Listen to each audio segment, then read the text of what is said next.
with SailM8, and I'm here with Pierre. Hello, Pierre. Hi, Amanda. How are you? Hi, I'm good, thank you. We're just going to introduce Pierre. He's our newest member of the SailM8 sponsorship program.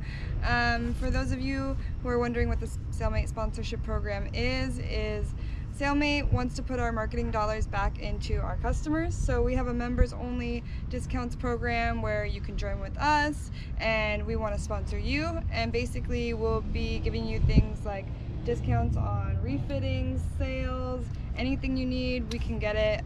You know, we have SailM8.com. Not everything's on our website, but we can get almost any product in the industry, and we just want to be a resource for sailors, people who enjoy sailing, people who want to talk about sailing, and now we're here to talk with Pierre about his sailing experience. Excited. So, yeah. So tell me, Pierre, how did you get into sailing? So I'm from France, so I got into sailing in France. My dad used to be a sailor on dinghies in northern Brittany on the English Channel across England. So I learned through my dad. I was maybe 6, 7 when I first started, because every summer I would spend them, you know, on the coast. So for the 2 months during the summer, I would go out and sail.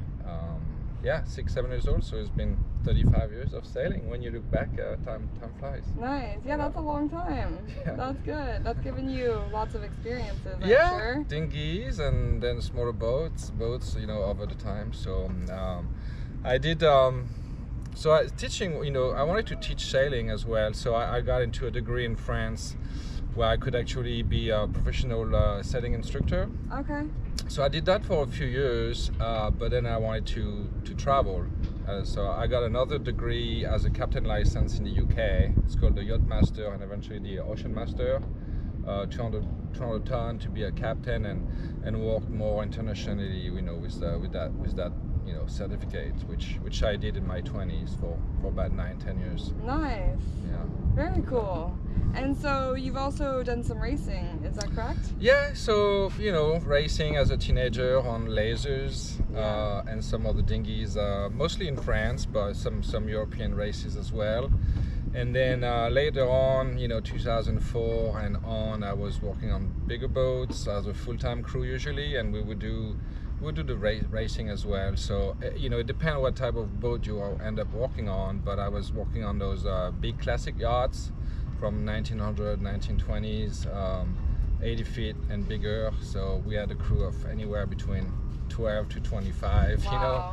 fun. And then I did all the classic races, whether it was in Europe, in the south of France, or over the winter in the Caribbean. Wow. So we did that for a few years. That's a lot of experience. That's great. Yeah. Classic boats. Yeah, that's fun. So tell me about this boat that you have now. So I purchased Astra about a few months ago in August 2022. She was made in Italy from '86. It's an Italian design, Sciomachen 38. It's a custom boat, so it's kind of a one-off.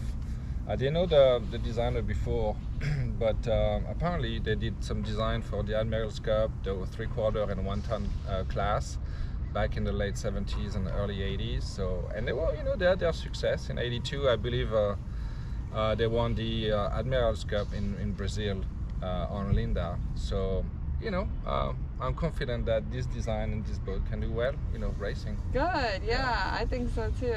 So you're just getting it ready to start racing, is that correct? Yeah, so I've been out of the racing industry as a professional for maybe 10, 12 years, and I'm kind of ready to get back into it. Nice. You know, I was missing it a lot, and I'm freeing up some time, and I had the opportunity to come across the boat and secure that boat, bought it a few months ago. So yeah, my goal is to work on her for the next 3 to 6 months, do a total refit, you know, boom, mast, getting new sails, deck, running lines and all that, and just building a crew, and you know, early season 2023, just race in San Diego and maybe Newport, LA, and as a crew, building a crew, and then I can see myself doing double-handed races, you know, further offshore. Very cool. So we'll see. That's yeah. the idea. Wow. Those are great goals. I love those.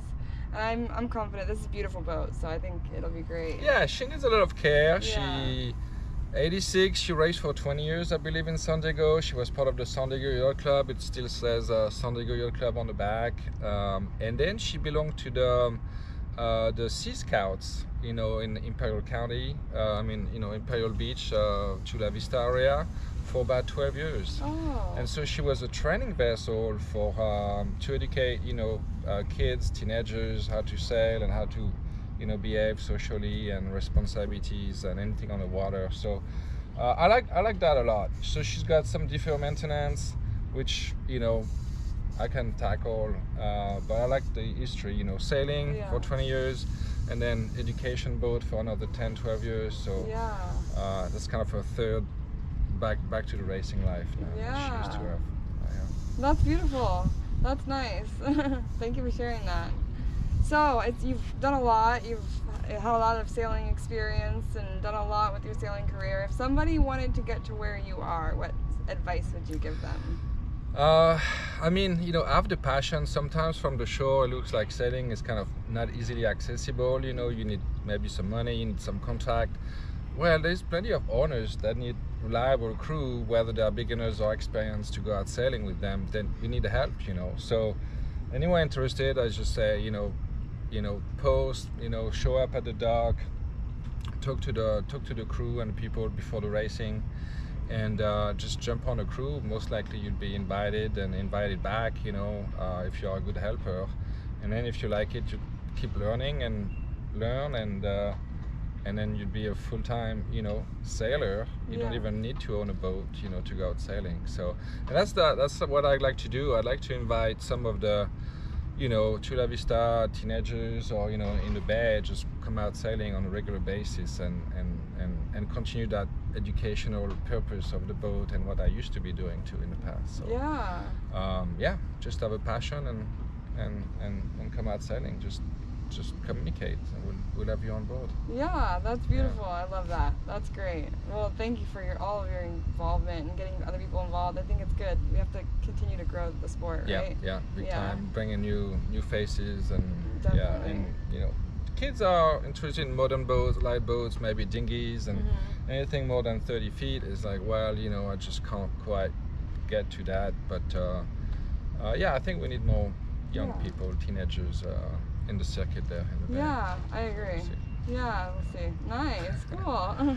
So we are really excited to have you as someone that we're sponsoring.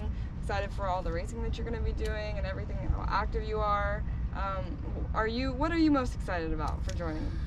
I think the sponsorship program with SailM8, I think it's going to be great. It kind of bridged the gap between people that are on their own with a boat and friends and going out sailing or racing with no sponsors that are in the community as far as sailing and being on the water, but not as connected to some of the other professionals and some of the venues, and then you have the big boys, big sponsors, big race teams, and so basically I think this program allows any type of sailors that are amateurs or semi-pro to come together and help each other and kind of motivate each other, feed from one another, to just conduct our program the best we can. It's motivating, so I think it's going to be a great partnership, for sure. Nice, good, definitely. Like I said, we're super excited, and thank you so much for joining me today and sharing with everybody all of your experience, and we're excited to have you on board. Looking forward to work on the boat and see what we can achieve in the next 6 months and more. So we'll be in touch. Awesome. Sure. Thank you. Thanks, Amanda.